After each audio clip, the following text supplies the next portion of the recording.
Assalamualaikum warahmatullahi wabarakatuh. Innal hamdalillah nahmaduhu wa nasta'inuhu wa nastaghfiruh wa na'udzu billahi min syururi anfusina wa min sayyiati a'malina. May yahdihillahu fala mudhillalah wa may yudhlil fala hadiyalah. Asyhadu an la ilaha illallah wahdahu la syarikalah wa asyhadu anna Muhammadan abduhu wa rasuluh, amma ba'du. Pertama-tama marilah kita mengucapkan rasa syukur kita kehadirat Allah Subhanahu wa taala yang telah memberikan rahmat serta hidayahnya kepada kita sehingga kita bisa melaksanakan kewajiban kita sebagai umat Islam pada saat ini.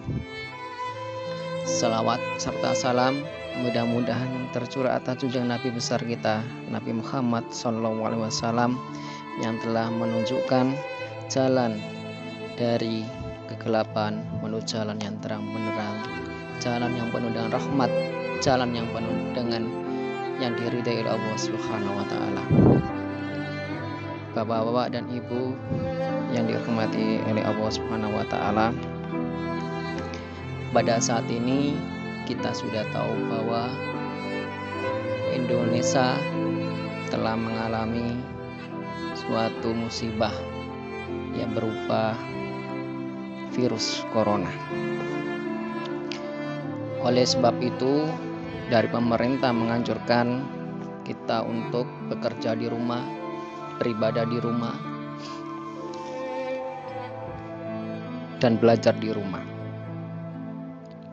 Kata Nabi dalam sebuah hadis sahih, wabah itu sejatinya merupakan rahmat bagi kaum beriman. Mungkin orang mengernyitkan dahi. Rahmat itu kan kasih sayang.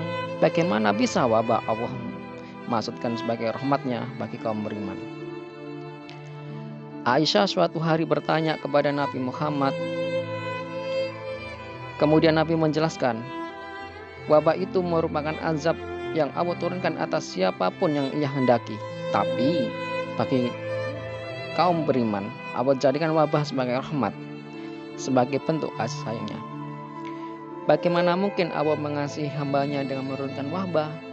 Maka lanjut Nabi, orang yang ketika terjadi wabah tetap stay at home secara bersabar, ikhlas, penuh harap kepada Allah, seraya yakin bahwa tidak akan ada sesuatu yang menimpanya kecuali atas kehendak Allah, pastilah yang meraih pahala senilai orang yang mati syahid.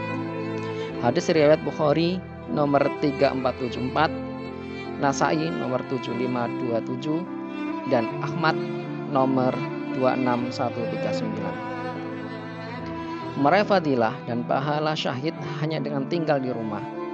Bukankah itu sebuah kasih sayang Allah untuk hambanya?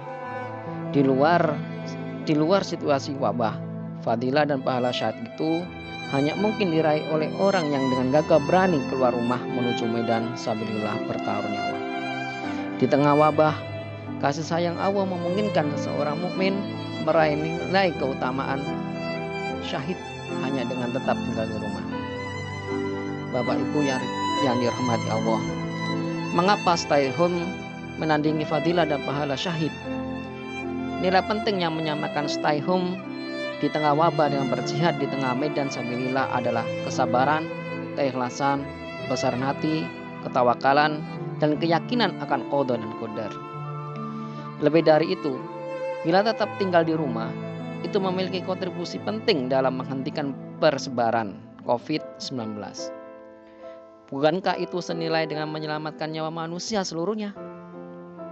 Perhatikan Al-Quran Surah Al-Ma'idah ayat 5.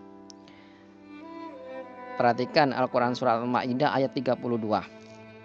Orang yang membunuh seseorang manusia bukan karena orang itu membunuh orang lain, atau bukan karena membuat kerusakan di muka bumi, ia seakan-akan telah membunuh manusia seluruhnya. Orang yang memelihara kehidupan seorang manusia, ia seolah-olah telah memelihara kehidupan manusia seluruhnya. Maka tetap tinggal di rumah di tengah wabah memiliki nilai perjuangan kemanusiaan. Persis seperti misi kesyahidan demi mengusung nilai-nilai kemanusiaan. Selain itu, meraih fadilah dan pahala Jumatan, tarawih, majlis taklim dan semisalnya hanya dengan tetap tinggal di rumah juga merupakan segi kerahmatan wabah bagi kaum muslimin. Bapak Ibu yang dirahmati Allah, artinya jihad itu tidak semata-mata harus di lapangan, harus berperang, tetapi jihad bisa dilakukan di rumah, di mana nilai keikhlasan dan kesabaran yang diperlukan untuk meraih ridho Allah Subhanahu wa Ta'ala. Bapak dan Ibu yang dirahmati Allah, ini saja yang bisa kami sampaikan. Bisa diambil pelajaran bahwa tinggal di rumah bisa jihad, tinggal di rumah bisa berjuang di jalan Allah. Billahi taufiq wal hidayah dan wal qalami wa mayasturun. Wassalamualaikum warahmatullahi wabarakatuh.